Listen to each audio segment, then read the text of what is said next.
BJP ने जिस राम मंदिर का प्रचार प्रसार देश दुनिया में किया, जिस राम मंदिर के सहारे उत्तर से दक्षिण तक जीत की उम्मीदें लगाई, आखिर उसी फैजाबाद लोकसभा सीट पर बीजेपी को चुनाव में हार क्यों मिली?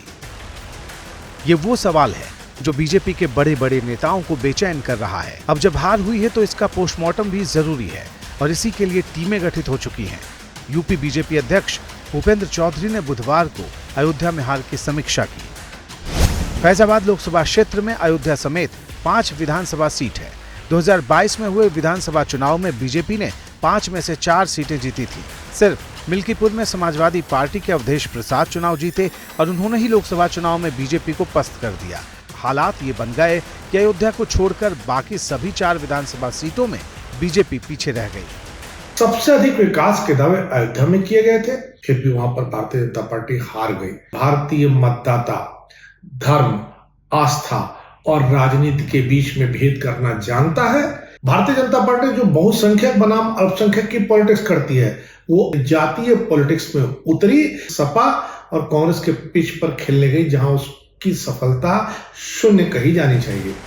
यूपी में बीजेपी की हार तो 40 से ज्यादा सीटों पर हुई है, लेकिन सबसे ज्यादा तकलीफ अयोध्या की महसूस की जा रही। माना जा रहा है कि 25 जून को बीजेपी के नेता ये रिपोर्ट तैयार कर लेंगे कि आखिर किन वजहों से यूपी में बीजेपी को इतना बड़ा नुकसान हुआ। इसमें सबसे बड़ी वजह इंडिया गठबंधन की जातीय गोलबंदी वाली रणनीति रही। ये बात भी सामने आ रही है कि प्रत्याशियों के चयन में भारी चूक हुई।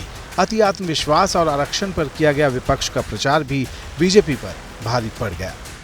हमारे मुख्यमंत्री ने मीटिंग ली, उन्होंने भी मीटिंग में यही निर्देश दिया कि अपने विभाग के लिए, अपने जनपद के लिए, अपने विधानसभा क्षेत्र के लिए हम सब लोग प्रभावी ढंग से काम करें, जनता को परिणाम दें। तो हमको भी, हम जैसे सब कार्यकर्ताओं को जनता के पीछे और अधिक विश्वास कायम करना पड़ेगा और ये पुनरावृत्ति नहीं होगी, ऐसा हमको भरोसा है।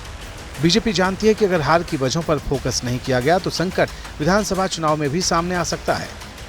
भारतीय जनता पार्टी स्पष्ट रूप से जनता को और जनता के मुद्दों को नकार करके चुनाव जीतना चाहती थी।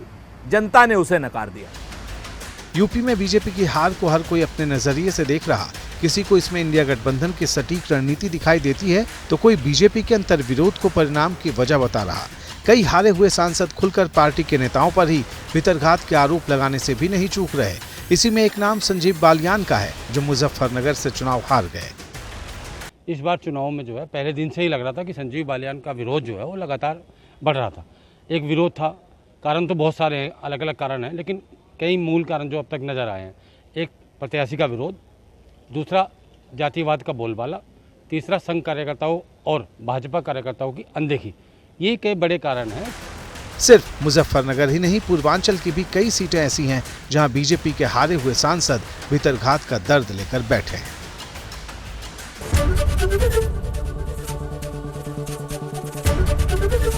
एबीपी गंगा, खबर आपकी, जुबान आपकी।